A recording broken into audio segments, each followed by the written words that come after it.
तो एक वीडियो मैंने पहले डाली थी जिसमें मैंने जो आज एग्जाम हुआ है AFPI का पंजाब के बीच में, उसके सॉल्यूशन की वीडियो अभी डाली थी मैंने। और कंटिन्यूसली वीडियो इसलिए नहीं बना रहा हूं क्योंकि बहुत बहुत बड़ी वीडियो हो जाती है, उसको अपलोड करना बहुत मुश्किल है। तो मैं जितने क्वेश्चन हाफ एन आवर के में हो जाते हैं उसके सॉल्यूशन जो है मैं आपको डाल रहा हूं, ठीक है।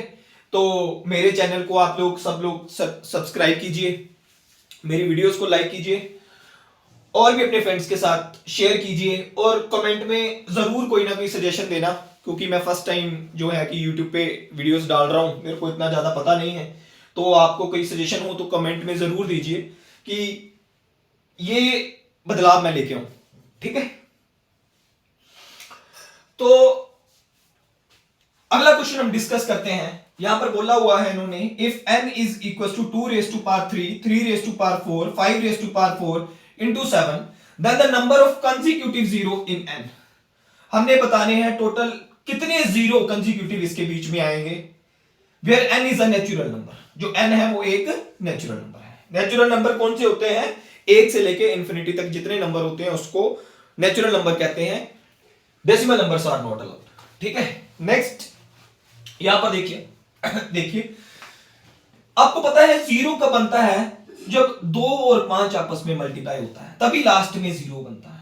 अगर हम यहां पर 2 और 5 के देखें कितने पेयर हैं, यहां पर देखो 2 की पावर 3 है और 5 की पावर 4 है।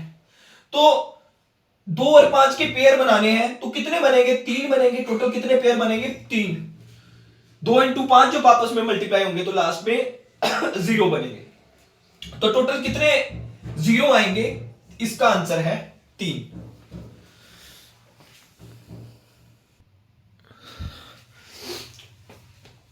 अगला क्वेश्चन देखो, इसमें बोला हुआ है the zeros of the quadratic polynomials. एक क्वाड्रेटिक इक्वेशन दी है x square plus 99 x plus 127।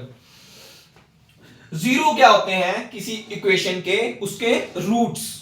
वो कह रहा है कि उसके रूट्स बताओ क्या होंगे। दोनों पॉजिटिव होंगे, दोनों नेगेटिव होंगे, एक पॉजिटिव होगा या एक नेगेटिव होगा। तो एक सिंपल इक्वेशन, कई बच्चे इस पूरी इक्वेशन को सॉल्व करना शुरू कर देंगे, इसके रूट्स बनाना शुरू कर देंगे, तो वो बहुत ज्यादा टाइम वेस्ट होगा। एक आपसे क्वेश्चन पूछता हूं, अगर एक्स स्क्वायर प्लस 5x छोटी इक्वेशन आपको दी है 5, तो अगर सारे प्लस हैं उसमें तो उसके रूट्स हमेशा माइनस में आएंगे। देखो ध्यान से, यहां पर एक्स स्क्वायर प्लस 5x को क्या लिखोगे? 3x plus 2x plus 6 is equal to 0। तो x प्लस 3 और x plus 2 is equal to 0। तो x की जो वैल्यूज हैं वो दोनों क्या आएंगी? नेगेटिव आएगी, -3 एंड -2। तो यहां पर सारे के सारे प्लस हैं, तो इसके जो जीरोस है, जो रूट है, वो दोनों के दोनों नेगेटिव आएंगे। तो इसका आंसर क्या होगा? Both negative. क्या होगा? Both negative.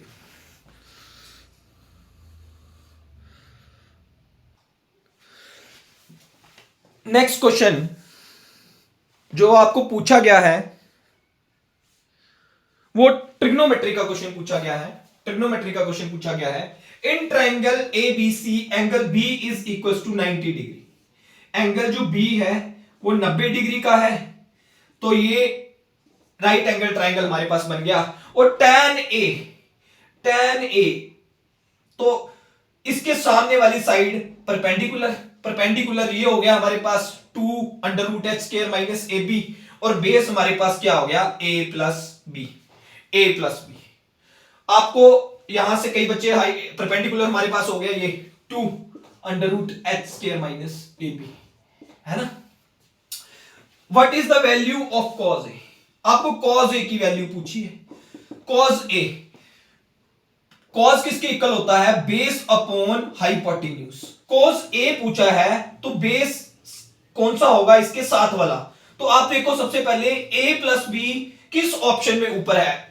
Base upon hypotenuse. Hypotenuse निकालने की जरूरत ही नहीं है क्योंकि एक ही ऑप्शन में ऊपर a प्लस बी है, वो है सेकंड ऑप्शन। तो सेकंड ऑप्शन आपका आंसर था। पूरी कैलकुलेशन करके हाइपोटेन्यूज निकालने की जरूरत नहीं है। बेस आपके पास देखो ये a प्लस बी है जब हम कोस ए की बात करते हैं। अगर कोस सी की बात करते तो बेस हमारे पास क्या होता? BC। अब कोस ए की बात कर रहे हैं तो बेस हमारे पास क्या है? AB। क्लियर है सबको?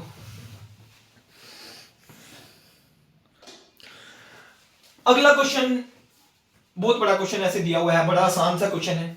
इसमें आपको दिया हुआ है there is a visit in a school of पता नहीं डायरेक्टोरेट, पता नहीं क्या लिखा हुआ है आगे। कह रहे कि girls are asked to prepare a rangoli, उसकी जो डायमेंशन थी ट्राइंगल की, वो ट्राइंगल की डायमेंशन थी वो 26, 28 and 25। garland is to be placed along the sides of triangle PQR which is formed by joining the midpoint। कहते हैं एक ट्राइंगल बना है मिड पॉइंट्स ज्वाइन करके, इनके मिड पॉइंट्स ज्वाइन करके, मिड पॉइंट्स ज्वाइन करके PQR, PQR। ये गार्लैंड यहां पर हमने रखना है। उसकी लेंथ कितनी होगी आपको पता है, अगर ये इन दोनों का मिड पॉइंट है तो ये इसका हाफ होगा, इसकी लेंथ 12.5 होगी। अगर ये इन दोनों का मिड पॉइंट है तो ये इसका हाफ होगा, तो ये 14 होगी। अगर ये इस दोनों का मिड पॉइंट है तो ये कितना होगा, 13 होगा। अब गार्लैंड की लेंथ पूछिए आप लोगों से, तो गार्लैंड की लेंथ कितनी बन जाएगी, 12.5 प्लस 14 प्लस 13, 39.5। तो second option is our answer, second option is our answer. Next question क्या पूछा है, देखो ध्यान से।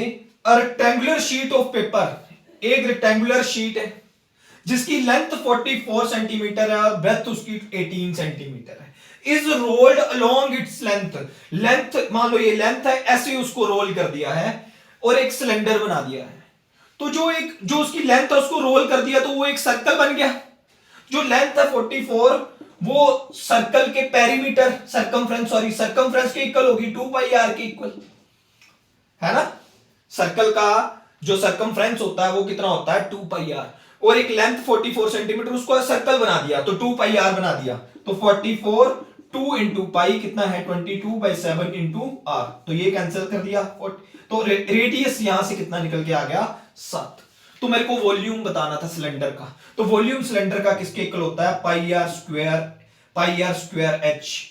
तो pi 22/7, radius 7 into 7 R square. Height आपको पता है वही रहेगी 18, हाइट कितनी रहेगी 18, ये 7 से 7 कैंसिल, तो 18 इंटू 14 किया तो 32, 2 3 4 12 15 1 2, 252 इंटू 11 किया तो मेरे पास बना 2 7 7 2, 2772। 2772 is your option, first option is your answer.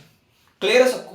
Length को रोल किया है, उसको सरकमफ्रेंस बना दिया है सर्कल का।